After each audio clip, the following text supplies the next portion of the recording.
Okay, so we're live. So Tim and Simon are going to figure out how to put it on their own page. Well, at least Tim is. We're seeing how this works because none of us know because we're old. And, this is not what we do. So for those of you joining us, thank you so much. Again, this is, I believe, episode 9 or 10 of celebrating the brand ambassador. And I'm really excited to have with me Simon Ford and Tim Cooper. Hi, guys. Hi. Tim, keep ignoring us and figure out how to put it on your page. I'm trying. All right. I'm gonna start with Simon. So I always start with the most basic question, which is basically, what brand do you work for, Simon? And what is your responsibility? Because it's very different now. So the brand I work on is Ford's Gin, and my responsibility is everything. I guess it would boil down to one thing. Because it's changed now. You created the brand, you marketed the brand, you got it out there, you built it up, and now it's sold, and now you have a whole new role. So I have a new role. I guess it's like a big job title, so I don't even want to mention it. So I'm still the brand ambassador for Ford's Gin ultimately, and my job is to make sure the brand is successful and that everyone that works on the brand is happy. Easier said than done in a COVID-19 world, but and just to get creative with it, and we're getting ready actually now that it's with Brown-Forman to take it all around the world. So while the world is sort of being slowly sort of falling into a slump, we've sort of been planning in our underground lair the future of Ford's Gin. So it's been really exciting, and so all of those teams of the Brown-Forman teams around the world, we've been talking with them, Australia, England, and Poland, France, you name it. We're ultimately getting ready to go fully international on the brand, and I that is like really exciting because I think anyone who knows me knows how much I love to travel. Yes, we do. Yes, you do. And your wife and Candace is probably please go. we need you to get out. You've been home too long, just like I've been. Philip, I'm like, is it time yet? Can you go yet? No, but that's so exciting. I'm so happy for you, and it is probably true. Right now, you have the time to kind of create that brand book that everybody around the world is going to be able to follow, and this is such a great time to be able to do that. Right? It's a great planning time. I gotta tell you, Elaine, it's the amount of expertise that now has their eyes on the Ford's Gin brand. Before it was our core group and we knew it, but now there's just like people taking it to levels that I didn't even think about now that I'm at Brown-Forman, and it's so exciting because the one thing, and I guess they wouldn't have purchased the brand if they didn't get it, but they just really get the brand and they really get what we're about as a company. They really get what we're about as a team, and so like this sort of future in many ways. I feel there's light at the end of the tunnel, and when we get to go back out and do what I think we as a team, and I say team, the Ford's Gin team, do best, is being a brand ambassador ultimately. I think we're very, I hate to say it, but because it's boastful, but I do actually think we're quite good at being brand ambassadors as a team. I think that we have good instinct for the industry. I think we care about this industry so much that we do what's right by it. And in the meantime, we're building a brand. And so the two things coming together is sort of a key element of what makes a good brand ambassador. And I think that absolutely, we've had the handcuffs on with COVID-19. It's brand ambassadors that are spending their life on Zoom calls. They weren't built for that, they're not in the DNA of a brand ambassador. The brand ambassador is supposed to walk from bar to bar with a bag with a bottle in it, right? And that's what they were built for, and to try a martini along the way. Now, I know that to some that doesn't sound like a job, but to others that's a very hard job. It is a very, very hard job. It really is to have the discipline to be able to do it. And to be able to do this, we're now finding out who's really good on camera and who's not. It's like a whole nother skill set that, you either had it or you didn't. Or you're learning to get better at it. Like Tim, did you figure out how to put it on your page? We're live, Elaine. We're live. Hey, we're live. All right. Tim figured out the technology. I'm very excited. All right. So Tim. I think real quick though, I think Simon Shelf hasn't figured out how to go live yet. Just for the record, that thing like I don't know what's going on in that shelf behind, but I just had to go. Before we came live, I asked if he was in his garage because I just needed to know. So Tim and I had a big laugh about that. Let's just say in lockdown, in this homework environment, I have been relegated to the shed, and I don't know what that says about me or my relationship with my family, but the shed is where I get sent to. And very nice. It's your man cave now, which I think everybody needs one. I wish I could find one for mine. When we moved into this house, there was a big sign on the front that said "she shed," so it's actually technically the she shed, not the man cave. It's not the man cave. Very nice. Giancarlo Mancino, he says soon we'll be back for Simon Ford for a few martinis. Oh, when we get together, we are a martini, right? We are gin and vermouth. Exactly. Well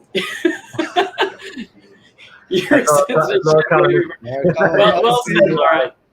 Well said. All right, so Tim, before we get too off track, what is your job now? So you were brought on as brand ambassador, right? So what is this? Are you still brand ambassador now that they have moved you into Brown-Forman? Yes, Elaine. So technically, I'm always going to be a brand ambassador, always going to be a bartender, always going to be someone who wears a few different hats. But I do have a fancy title now. It's called the Director of Brand Advocacy. It's wow. It's very I'm still getting accustomed to it. That's very fancy. It's like so funny because the brand ambassadors, remember being at Diageo, you get to a certain point, they're like, yeah, we don't know what to do with you now. Like, you've been here for so long. So like, we'll just give you a new title. You can be that now. I'm like, great. That sounds good. Yeah, that's as far as it goes. So, all right. So let's talk about what we did before, right? So what were some of your jobs, Tim, before you became a brand ambassador? Wow. And you've always kind of been a brand ambassador for different things. So talk about those as well. Yeah, in some respects. So, I started in the hospitality industry in the late 90s, and I was actually telling this story earlier today, but I started as a bartender at the Soho Grand Hotel in 1997. And wow. So it was essentially like a high volume hotspot, and I worked at a few different brand jobs. A few different bar jobs, and then in 2003, I started working at a bar called Bed, and there was a gentleman by the name of you remember it well. And so, yep. So I met a gentleman by the name of Dale DeGroff who helped consult on the project, and the bar managers were Willie Shine and Aisha Sharp. And in addition to Willie and Aisha, there was also Leo DeGroff. He was my bar back at that time. Wow. Also Remy Chaubetan, who you know very well. Candice Coy, John Lemaire. We had a star-studded team of amazing bartenders. And that's an amazing team to start off with. Like some of the industry legends of the day: Dale, Aisha, Willie. Yeah. So it was. Leo. Probably my all-time favorite bar job, and really just a special environment. So it's where I met Simon Ford, interestingly enough. And so really? The first brand ambassador I ever met was Jamie Gordon, and Jamie, in this sheepish way, was like, yeah, I'm a brand ambassador for Absolut. I'm like, a brand ambassador? What the hell is that? And so he's trying to explain to me what he does, and I'm just like baffled. I'm like not fully understanding. And then of course I meet is that a job? Exactly. And then so I meet Simon, and this charismatic, cheeky English dude who's just like just an amazing resource of gin. And I'm like, I'd never even really at that time taken gin seriously. Like, it really wasn't taking off in the States at all.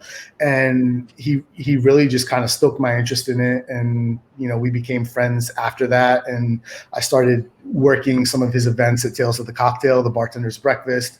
I was the person behind the scenes batching all of the cocktails and, running back of house. So that's kind of just a bit of the origin story. But my brand work really didn't take off until probably about 2007, 2008. And I was working with Willie and Aisha with Contemporary Cocktails.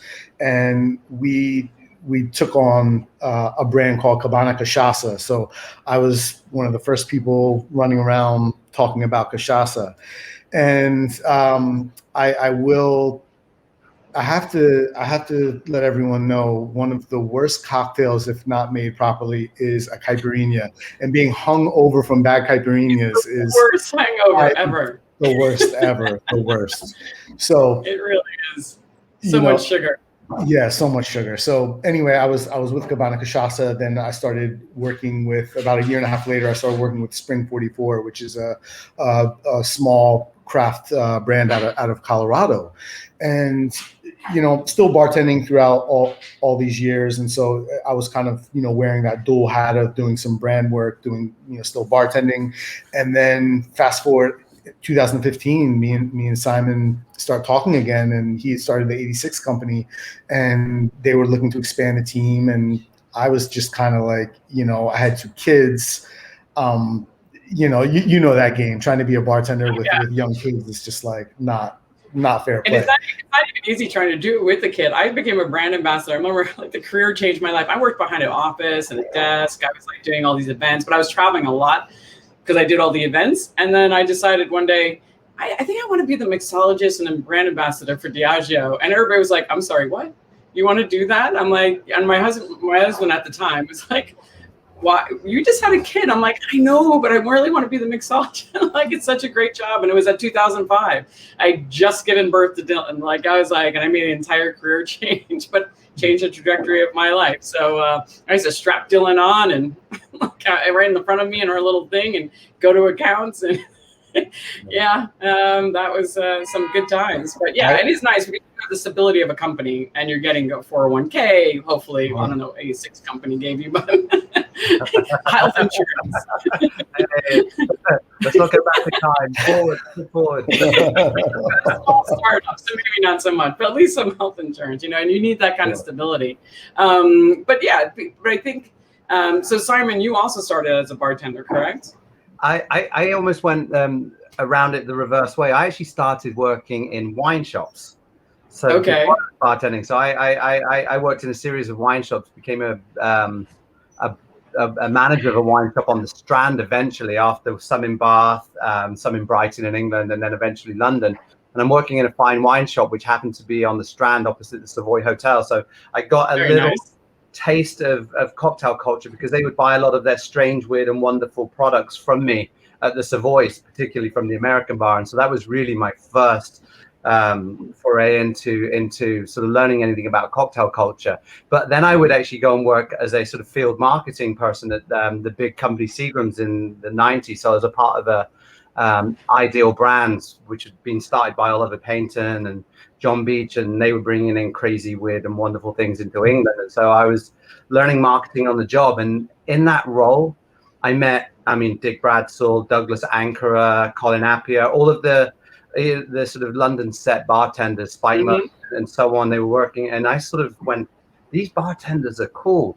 And when Seagram's went bust in 2000, and I was made redundant, that's when I said, I want to be a bartender. So I actually came in the other way. And at that point, I actually had some knowledge, because Wayne Collins and Dick Bradsell taught me at this point how to stir and shake a cocktail.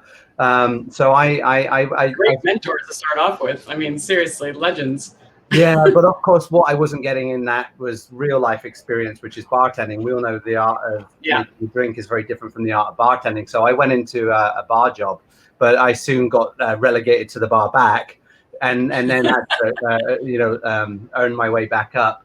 My wine knowledge meant I was a wine director for a Michelin star restaurant for a minute in that period. So I got my kind of hospitality skills in those years. And then I got a phone call from my old friends at Ideal Brands who wondered if I wanted to join the gin company. And that's where really I started immersing myself in all things gin. And they wanted me to launch it around the world. So I got some international experience in those years, actually. Between 2000 and 2006, I was working in 8-9 different countries around the world. In the US, the gin started really taking off there. And so I came across to the US. And that's when I'd say I became, just like Tim, a manager of brand ambassadors. I went on to be the director of trade marketing, brand advocacy at Pernod Ricard. And I mean, you made gin cool. I'm gonna give you a compliment right there. Like, I don't think most of us were drinking gin, and like when everybody met you, to like, oh, gin is cool. Like, yeah, Simon's drink. Like, if Simon, like, you know, because it's like you wanted to be on the Simon bus, like the one that went out. And I remember one time I like, even though I was a brand ambassador for a different brand, I was like, can I go on the bus? Can I be on the bus with everybody else? Because you had that cool tour that went down all the cool cocktail bars with Dale and everybody, and that was so much fun. And I was like, gin is cool. This is the life. This is what I want to do. This is so much fun. I mean, granted, there's so much work behind that. Those bus tours were I think they're sort of stuff of legend now. But really, it came from two things. It was like, wouldn't it be cool if we got all of our friends together, we put them on a bus, like like a school bus, and then gave them some drinks, because everyone has fun on a bus when they've had a couple of drinks, and then let's take them to some cool places and finish up with a great dinner or party somewhere. And of course it's a bit like Spinal Tap. We kept turning it up to 11. We're like, let's go to Gary Thomas's gravestone and make blue blazers. You know what I mean? What kind of cocktail gift does that? I can tell you, 50, 60 bartenders from New York City. Oh yeah, no, that was definitely an awesome. God bless Maria Pribble. Yeah. She said, I just try to pretend I don't know exactly what Simon's doing, and like just let him do it and give him the budget. And I just kind of hide my eyes and be like, I didn't know what was happening. And those were definitely days. So like, what would you say now? It's like, okay, so now you're the biggest.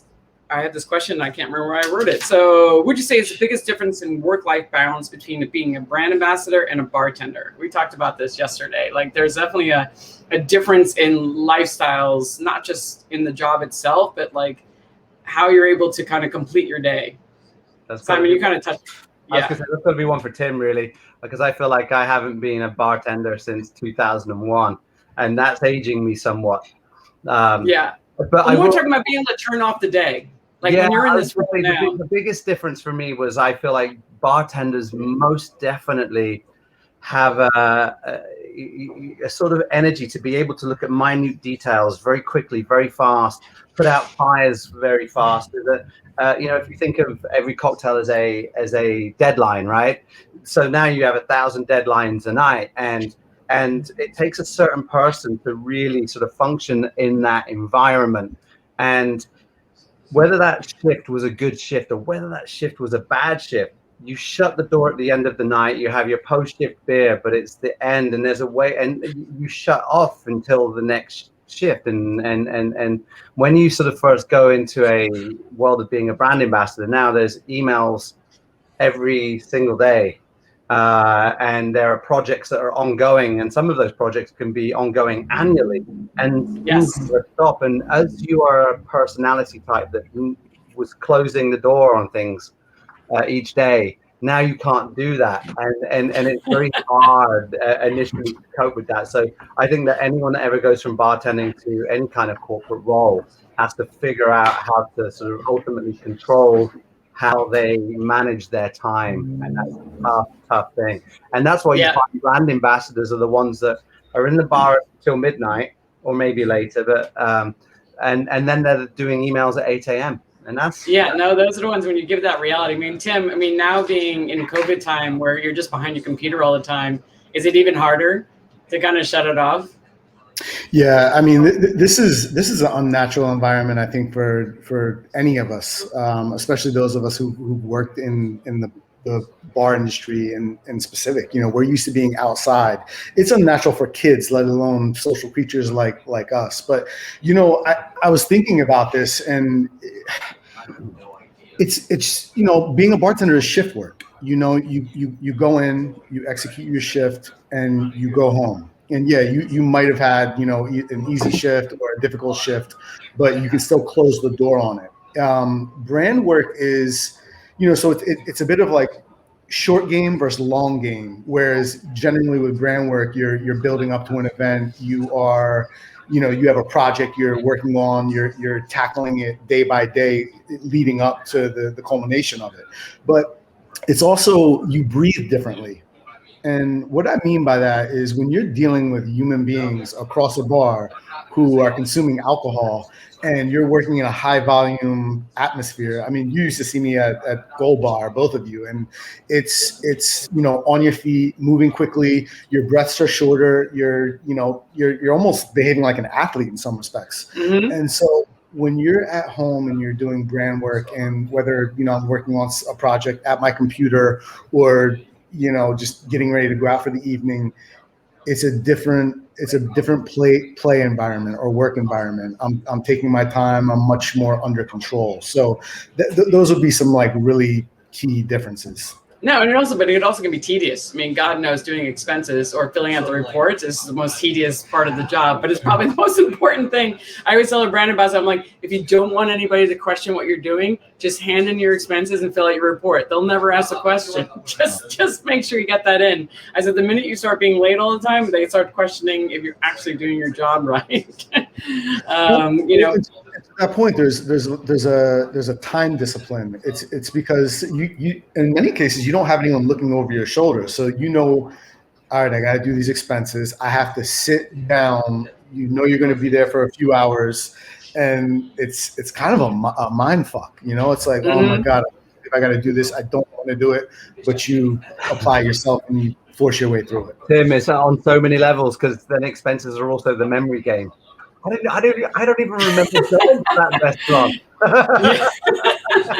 Exactly. I don't remember that. When did I run up a $600 bill?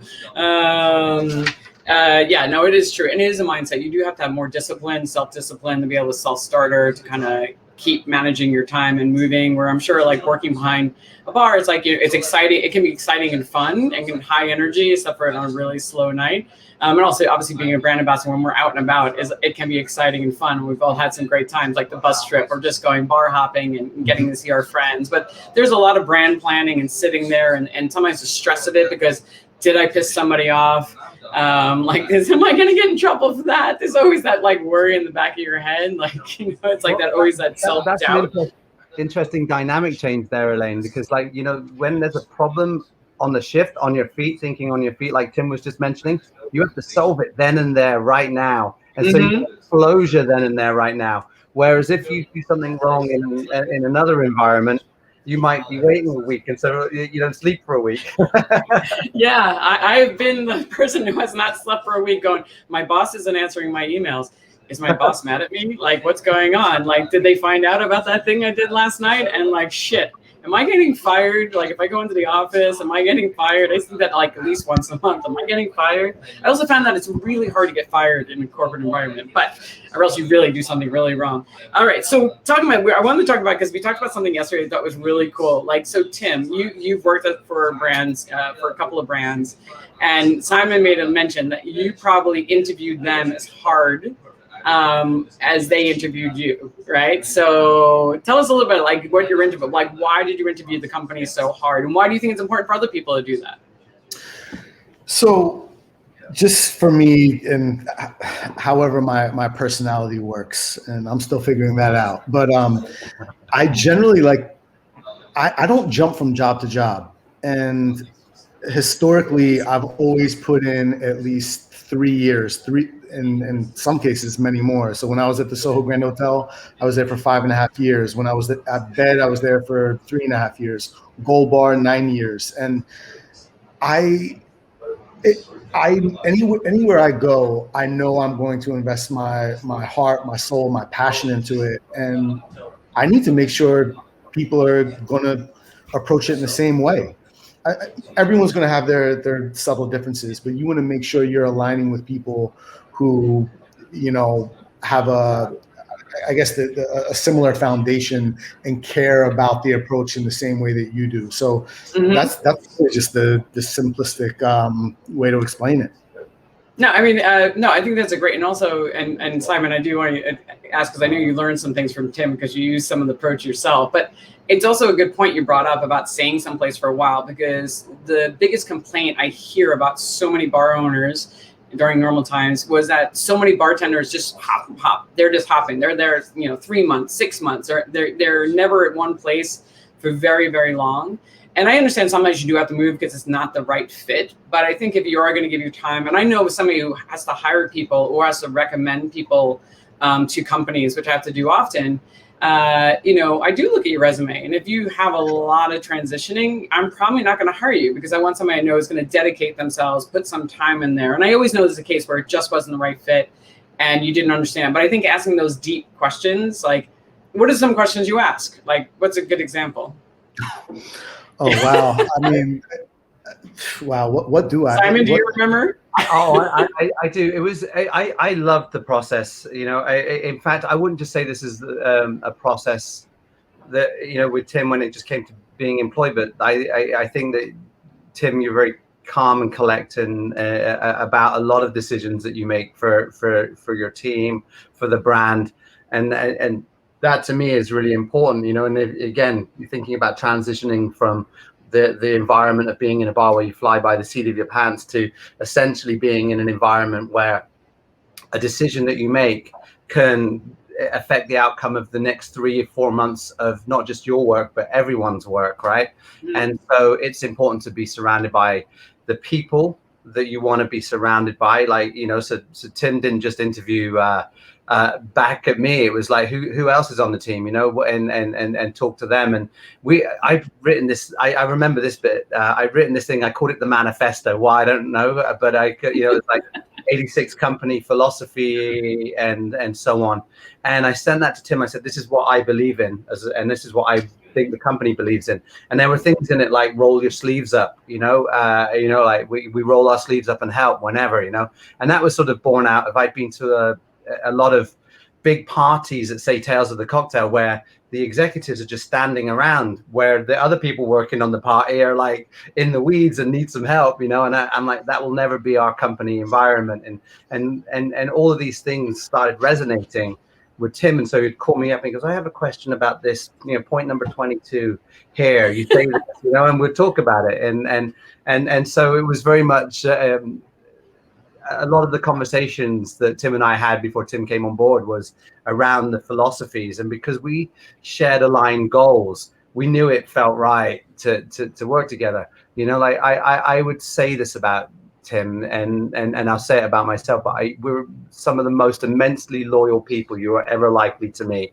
Mm-hmm. Work with us, be in a friendship with us, whatever it is, but that's who we are and who we represent. And if we take on a job, to Tim's point, 9 years, 6 years, 3 years, we're not taking it because of the paycheck. We're taking it because we're going to dedicate everything into and our passion and our life into making it successful and work and making it enjoyable for not just ourselves but the people that work with. So I learned from Tim an approach on how to get there, in many ways in that moment.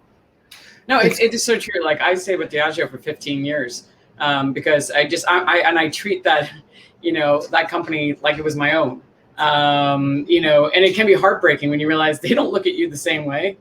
You're just an employee. When you work for a large corporation, I will say it's a life lesson you should learn. It's like, they might like you and things are great. And they're individuals who really love you, but sometimes you're just a number. I learned that at Anheuser-Busch actually a lot. I probably dedicated myself in working at Anheuser-Busch. I became a global manager. It was a much different role. And I put my total, like I always do, all my effort into making sure whatever project that I was doing was the best. And then I learned that there was a game that was played that most of the people who had been there for 20 years, they didn't care a shit about half their projects. And they all were making double my salary. And they just made a PowerPoint and just pretended they did the project that they were assigned and never actually did it because nobody ever checked.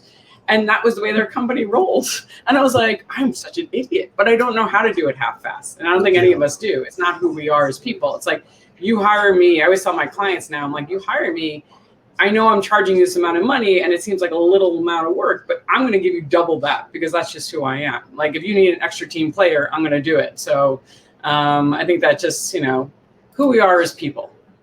Yeah, it's Elaine, and as we're all talking, I think I'm realizing I didn't actually answer the question you asked, and I think it just comes down to, for me, the culture. And so most of my questions revolve around culture and how do we challenge each other in a respectful way where, ego is left aside, that don't walk away with hurt feelings. People feel respected. At the end of the day, we're only going to be our best if we feel like we're in an environment where we can speak freely, but we speak with care, and you really don't have to question that. Because listen, Simon knows I come up with some really stupid ideas sometimes, and he does. There's no mocking. There's like, Tim, that wasn't a good idea this time, but next time you'll have a better one. And no, it's true. No, but it's true. You need to have a safer environment to be able to share it. As Laura's saying, nothing more authentic than building a team on shared values, which thank you, Laura. No, it's so true. But you also need diverse ideas. So you need people with diverse backgrounds, right? Diverse ideas, because if we all came from the same place and we all got raised the same way, and we all, this has been a big topic, obviously, in our industry.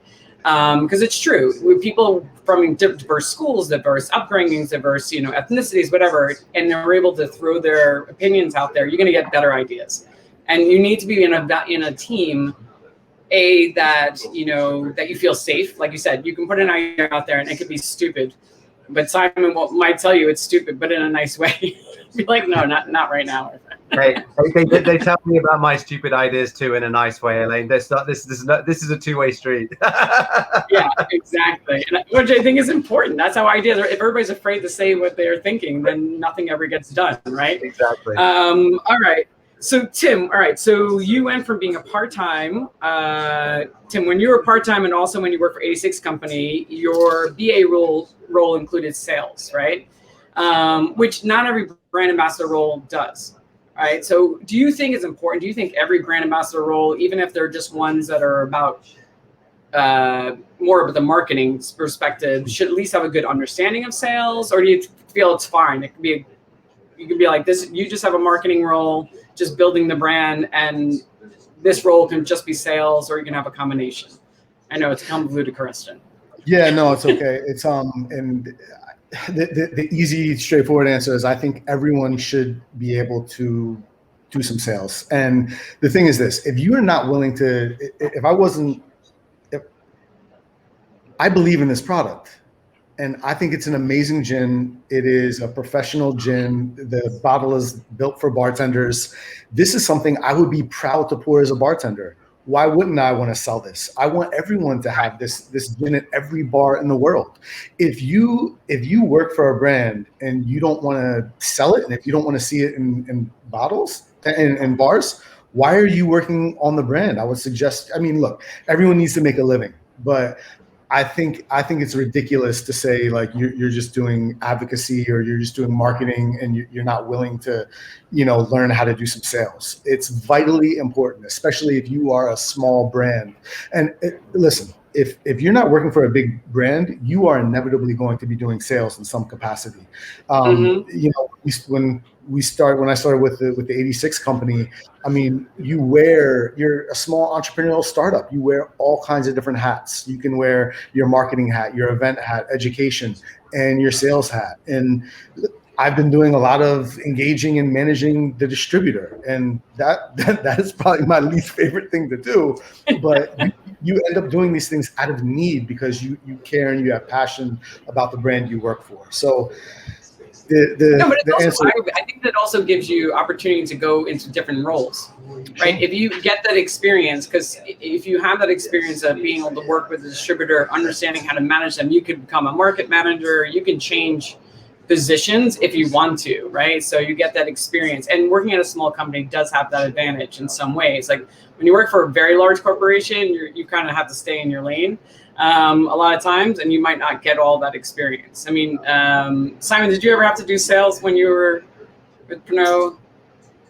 No, yes. I was a sales manager on the road, covered the whole of the West Country in England before I moved to the US and was a brand ambassador. But in the approach to my job was always sales led, right? It's just there's less pressure to drop 10 cases, but more pressure to build a valuable relationship with an account that builds sales over a period of time. So what we were finding is that if you were to spend a lot of time, energy, and money in an account, and they're your best friend, you haven't really done a great job. But if you spend a lot of time, energy, education, all of the different things, and money in an account, and you're on the menu and you move 100 cases a year, then you've actually succeeded in your role. So I would always look at sales as a measurement of my role as a brand ambassador and as advocacy. But the beauty is you never once asked them to do it. They did it because of your support, your relationship, and they did it because you taught them enough about the brand that they made the choice themselves. And so therefore the long-term effect that has on that brand building is more valuable than if you said, hey, can you do me a favor? Can you take 10 cases? Or, I really need a menu placement. Now, don't get me wrong. I had to do that, especially in the 86 days, because we were in survival mode for many years. But I would say the luxury of having a funded brand is being able to build it slowly and surely in the right way, and that's actually an opportunity that we now have again on Forge Gym with Brown-Forman. It's always. Sorry, go ahead. Elaine, just to it's always intertwined, right? Always. And now there is a difference between the salesperson who has achievement markers and KPIs that they have to move 20 cases at this account, so that's a little bit different. But people poured Plymouth Gym because of Simon. There's no doubt about that. And he had a major influence on sales. And, when I worked at Gold Bar, I was pouring Plymouth because of Simon. When I worked at Bed and Leo DeGroff was a baby bartender, he would tell everyone, only Plymouth. And I'm like, why only Plymouth? And it's because of Simon. So it's always interconnected. There are some differences with KPI structure, but, inevitably, we're all trying to make sure this bottle is on the back bar or being poured. No, I think the relationship building is really important. I think it's definitely important, right? So it is, as Simon said, like that combination, like you got to build a relationship, right? Where people love you, they trust you, they also trust the brand, right? They love the product as well, because sometimes you can really like the brand ambassador and hate the product. And they can come to your bar all you like, be like, dude, I'm never buying that because it's terrible. I love you, but it's never happening. But a life lesson actually Jim Meehan taught me, because I was going into PDT and he had a couple of the products from, I work with an entire portfolio. And then one day I said, hey Jim, I know you like Tanqueray or whatever. And I'm like, you don't have any drinks on the menu. He's like, you never asked. And it was a great lesson. I was like, you're right. I never asked. He's like, would you like a drink on the menu, Lee? And I was like, I would like a drink on the menu, Jim. And he's like, okay, no problem. Putting one on the next one. I was like, and it was just, I realized after that, I was like, you can go in and have all those conversations, and sometimes they will do it organically, but sometimes you just have to like, hey, would you mind, like, I know, do you like the product, right? So do you mind the next time, like, you're changing the menu, putting it on, like, just having that conversation? Because sometimes they just don't. I've had that conversation with quite a few people. They're like, you just never asked, so I wasn't sure how important it was to you. So you do have to let people know, like, hey, this is something, like, do you have these goals, without doing the hard sell. But I do think is important. I mean, Tim, you were talking about, like, what do you think some things that every brand ambassador should know? Like, is it pricing? Is it like how to work with a distributor? Like, is it like who your sales rep is, so you can have that, great relationship? So that way, if you do something cool in the account, that they can automatically come in and like finish the sale. Any key things you think? Yeah, I mean, you literally just laid it out for me, Elaine. So okay. all of the above. Letter E on the multiple choice. All right. Yeah, and you're learning some lessons now because you're working in a bigger company, right? And you're learning that it works differently. So I guess we'll transition into that. Like, how is it now working? Because you work with Brown-Forman, you're not working as much on sales, and you have to kind of go through some more layers. Yeah, there's definitely more. By the way, Susan Fedorov, Sui, hello, we see you. Yes, exactly. I see. Yeah, there's definitely more layers, and it's more, there's more of a top-down systematic approach under the big brand umbrella. There's we have a general manager, and I'm just speaking in New York specifically, but we have a general manager, then we have a Metro New York manager, and then we have a emerging brands manager, and then you have people working on specific brands. So I work on Fords and Old Forester.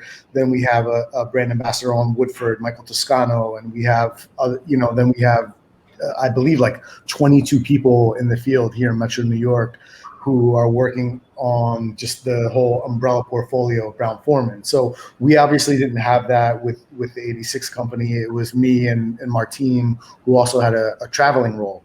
So I would say, engaging with distributor sales reps is very important. Being able to execute a GSM and knowing as many sales reps as possible.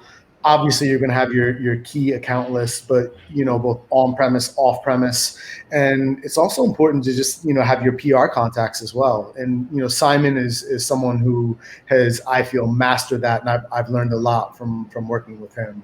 So he could probably speak to just the PR contact thing, but. Yeah, I mean, it's all of these are critical, and it's like anything. The more you know, the better you're generally going to be at your job. So I've always just liked to take a growth mindset and cross training approach to taking on as much as I possibly can without completely ruining my bandwidth. I like bandwidth. Such a corporate word. Yeah. It's such a corporate word, bandwidth. I only have so much bandwidth. I can't do that right now. I can only burn. Hey, Julio. Yeah. I used to like to take naps as a bartender. I don't get my naps anymore. So now I use words like bandwidth. Bandwidth, yeah. I'm going to make sure I can expand my bandwidth by taking a 20-minute nap right now. So yeah, exactly. That's what as I've gotten older, a 20-minute nap is my friend. It's like an espresso 20-minute nap at 2. But now I do this. So. All right, so let's talk about it. So basically, 86 Fords Gin 86 company was purchased by Brown-Forman. Which is basically a dream, right? For a small brand, you want to be, purchased by a big company. Obviously, there's some challenges that you've had to face, right? So, you've gone from, as you were talking about, like you were in charge, you control, Simon. You made all the decisions. So, like, what are some of the challenges, like now, and what are some of the good things that you've learned? I got to start with one of the good things. It almost started before we were even sold the brand, when we were sort of courting with Brown-Forman and we got to meet them. Yes, they are, Alan.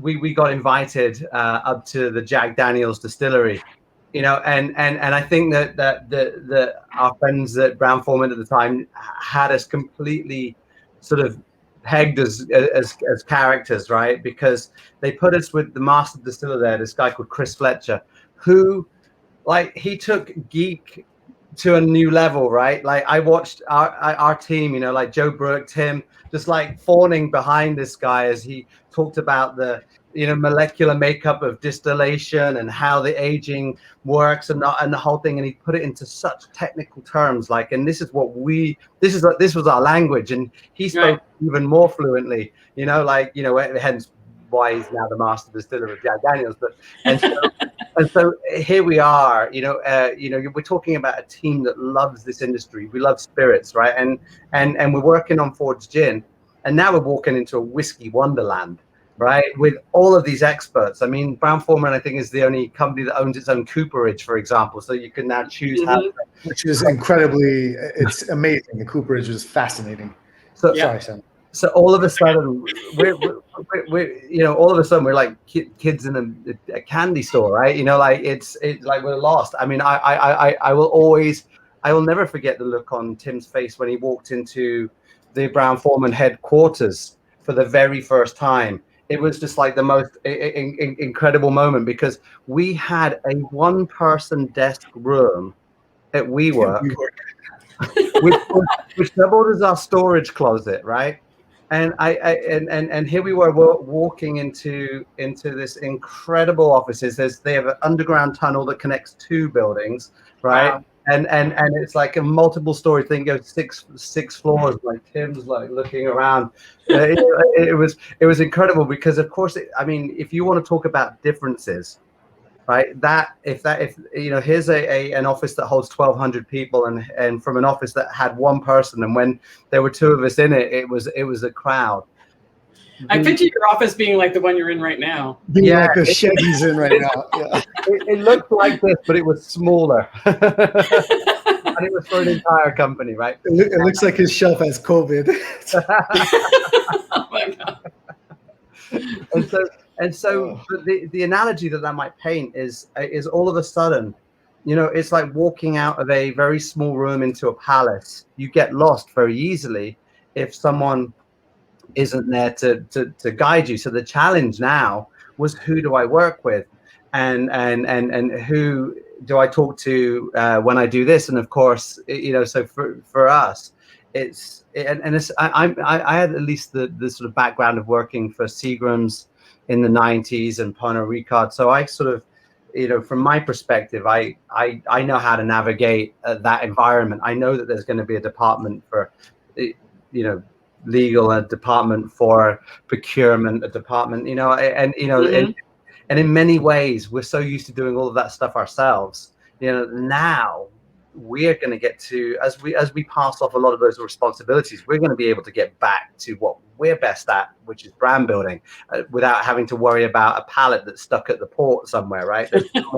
Now to do that. So it's hard to sort of explain how, because it's not like going from a small company to a slightly bigger company. This is like the level is quite incredible. So I would say this is an absurdly brilliant experience, and watching Team 86, who some hadn't been in a corporate environment before, sort of learn and fit in and bring their energy and their kind of cool factor that they have from being bartenders into it, is nice to see how that's manifesting itself down in Louisville, Kentucky. Yeah, I can imagine that is a massive change. I mean, the largest company I worked for is Anheuser-Busch. When I went from a marketing team, it's Anheuser-Busch, and you walk there and you're like, oh my God. And there's somebody for everybody. I think for me, the most frustrating part was just getting people paid, because trying to go through procurement, which went to a different country, and it would take, you know, just 6 weeks to get somebody on the books, and like, oh God, I would spend half my time just trying to get vendors paid. And yeah, it is a whole nother world. Elaine, you have to look at it from this perspective, though. You know, like we came up with a brand, right? And it's something we believed in, and we loved, and when you have to do everything yourself, from, you know, like get the cola approved for your label, you know, like you know, make sure that the liquid is made for, you know, absolutely every element, to the caps are ordered, to then going and hitting the streets and telling the story of your brand, setting up the education, doing the events at the trade shows. When you're doing absolutely everything, you had this dream of where you wanted to take your brand, right? I mean, I had a dream where I felt this could go and what it could be. And it definitely dawned upon me after several years that that's going to be a monumentally huge challenge without an infrastructure behind it. So you start thinking it would be amazing to have the opportunity to partner with someone to take this to the next level that I think this brand deserves. And so Brown-Forman is essentially the company that gave this brand that we created and that we built from the ground up, is giving this brand a chance to be something that could potentially have historic value in the spirits industry. And we're going to be the team behind that. So we are being given the opportunity to take this brand to the next level. You know, it's almost a put your money where your mouth is moment for me personally, but it's, you know, but for us all as a team, we're now going to get to the amount of ideas that ran through the meetings of the 86 team that had to get killed because of resources. Pure and simple, whether it was time, whether something else was more important, or whether it was financial. Now we're like bringing those ideas together, and sure, there are certain challenges and it takes lower to bring. I was like, now they just get canceled by legal because they're not legally allowed. There's a slower journey, you know, and to getting it to a slower journey of bringing it to life, and we still got that young energy where we want to just be running like this, but we're learning slowly on the job to sort of pace ourselves, that we can pace ourselves, and then we can bring these ideas in a calm and collect manner, where they're done in a more compliant manner. That which I think is great. And I know, Tim, you definitely, and I'm going to tell you something, because one thing that I learned by going into another industry was in the beer industry, they are not happy when a small brand is bought by a big company. If you are a small brand, like when Goose Island got bought by Anheuser-Busch, people disowned them. The entire brand team quit. Like literally people left the brewery. I was in Brazil. There's a cool brand there called Colorado Beer. He created the craft beer movement in there. And when he got bought by Anheuser-Busch, they wouldn't even let him in the same room. To this day, 10 years after he got bought, they still won't talk to him. Like they deny it. When I try to explain what happens in the liquor industry, they're like, they think that's a good thing. I'm like, yeah, somebody's career just got made. They can have a pension now. These are good things. But that's testament to how well the big companies have handled their brands. I mean, big companies make some of the most respected and delicious and well-made spirits on the planet, and the industry is at large judges them that way, judges them on the quality of what they do, which is better than just judging them on being big. If you judge Budweiser on Bud Light, then you're probably like, you're going to destroy this. You're going to destroy this. But obviously you made that choice when you came to Brown-Forman. You knew you had I'm sure this was something you thought of. You're like, okay, are we still going to be able to keep our brand? Yeah, the Brown-Forman are a very diligent company when it comes to having these conversations, and in bringing this full circle and learning from Tim Cooper in the early stages. When we were having those conversations with Brown-Forman, it took a year and a half of conversations. This wasn't a short process. This was a very much get to know each other, talk about what the aspirations of the brand are, talk about Brown-Forman, and just there were a lot of aligned goals, a lot of aligned values, and that's what made this so sort of perfect for us, really. Because I certainly didn't want to see a bottle that has my name on the front of it mistreated, and this is the best of both worlds, because now I get to actually be a part of the future of its journey. So these things are a massive consideration. For sure. I think that's a lesson for many people. If you're going to get acquired, having those conversations, don't just jump into bed, with somebody, and really make sure if this is something you put your life and passion into, and you put your name on the bottle, you want to make sure it's the right fit. Yeah. It would make me cry if they just destroyed it. I mean, Brown-Forman don't buy many brands. It's a huge compliment just from that element right there. They're very careful, collect, and considered. If Brown-Forman want to buy your brand, that is huge. It's not like they just pick things up, because the next celebrity's on the bottle. I didn't say that. No, it's actually it's pretty staggering how much information they collected and what they knew when we finally started to have. We're able to talk to them. I was like stunned. I mean, the diligence and the behind the scenes work they put into learning who we are as individuals, and just as the liquid inside the bottle was big respect. Very methodical. Very methodical, which that's what big companies should be able to. The other thing I think about is not just from a there's obviously hundreds, if not thousands, of people working on the brand eventually around the world that will hopefully make Fords Gin a big success, future success.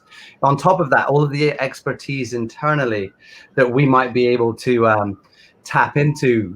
I just think about being able to age a gin with, say, one of these whiskey masters who knows exactly how barrels work, right? Which is something that gin distillers this gin distiller doesn't really understand aging at all. Now I'll call up Chris Morris from Woodford Reserve and say, let's have some fun. In fact, it's the other way around. Chris Morris sent me an email from Woodford Reserve, and I'm like, really?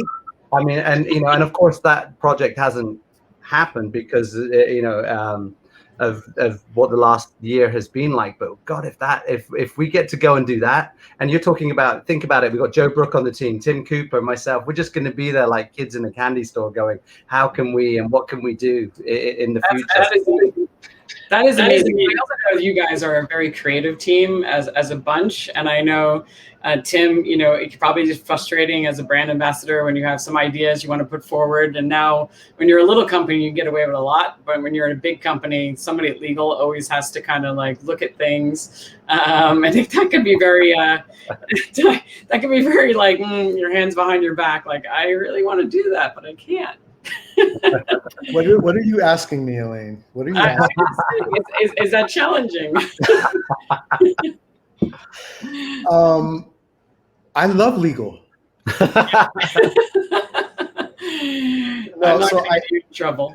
No, it's always something you had to get adjusted to, and it's something as a brand ambassador. I think I always want to talk about. It's like something that you need to learn to live with. Like, these are some of the things. Like, working for a big company can be great, but there are some things that could be challenging. Yeah, there's just there's just a different framework, and not that we were doing anything illegal as the 86 company, but there's different guidelines, and so as far as being able to post certain things on your Instagram account, or just when you're building out a program, it's things, it's like obvious things, like make sure there's water served at your event. Mm-hmm. It's like, yeah, well, of course, but now it's like something that we almost have to like add in as a contractual element. So, all good things. And in many cases, it's nice because they're protecting us and they're making sure that like we're all being safe. So it's just a different way to look at things. And it's I like that. Yeah, most people don't think about it, like how hard it can be to be a brand ambassador sometimes. These are some of the things that you might not realize that you have to do and consider, and sometimes why you can't just respond to, like, somebody's like, hey, why can't you just sponsor my event? And you just want to say yes because it's the perfect event, it's the right fit, it's everything you want to do. And they don't realize, like, why is it taking you so long? It's because you have to go 16 layers of legal and brand approvals, and it takes a while. So, that's why you need to give me a month. Because it takes me a month to get an answer.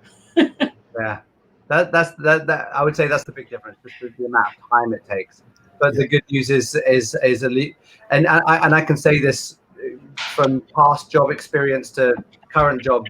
The legal team are there to keep me out of trouble. Yeah. I mean, I told you guys this story, and I was like, I'm the reason why there is a policy at Diageo that nobody can speak to the press without getting legal approval, because the New York Times, my friends, they are not your friend, and they took me on a ride and got me in so much trouble. The New York Times are our friend because they gave Officers Reserve a really good review. That's good. Well, that woman, wherever she was and wherever she is out there, she was out for me, and she really wanted, yeah.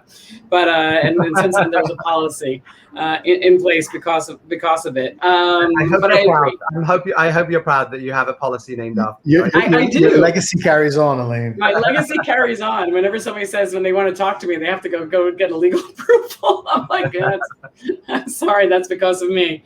So at least I left something lasting. All right, so we're getting upon almost the hour. All right, so I guess we're going to wrap it up with just some advice, right? So basically, for advice for those looking to become a brand ambassador or considering working for a corporate company, do you have any last words of advice?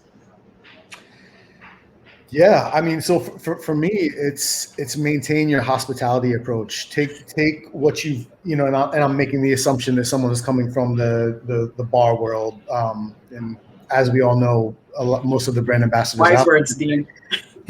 came as so. Hey, and Susie chiming in, and hello, big love to you, Dean. So yeah, taking the hospitality approach and just for me, one of the biggest changes was in some respects when I was a bartender, I was being celebrated by brand ambassadors, and now I'm the one who has to do the celebrating and giving a platform to the hospitality industry. And so I've always, just tried to remember where I come from and take that approach in my interactions. And if you show passion, care, concern about what you do in any job, I think that's going to, win for you at the end of the day. I think that's great advice. Simon?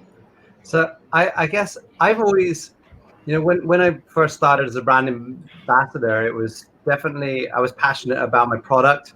I was passionate about driving forward education, particularly in the gin category. But I was also, it was also this sort of time where I'm like, it was brand new, and I'm like, someone had handed me a credit card to go and drink, and I was very young. I miss my corporate cards so much. and it was an odd thing, to have happen, and thankfully, and what I will say is that's an amazing tool, but it's not a tool for your fun. You'll have fun with it. It's a tool for you to do your job, and if you sort of demonstrate that, the two will, become combined, because that credit card, that I think about it to this day. I brought together great minds and great people to dinner tables, and we broke bread together. We shared ideas from different places. We didn't just go out and eat.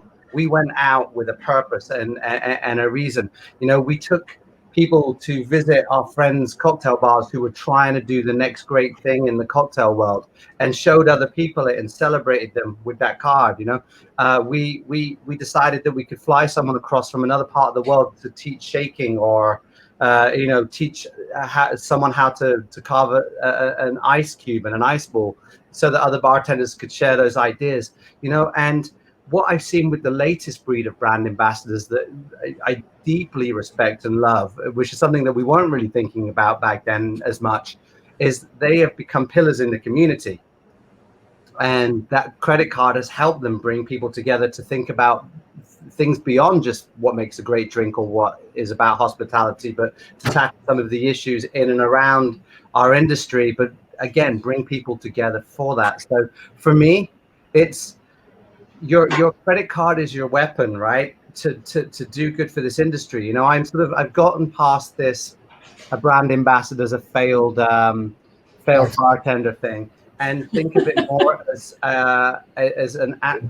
I think that the companies that employ brand ambassadors have a responsibility to the bartending community, and that's why they did it, right? It's not just about selling, but it's about contributing to the community as well.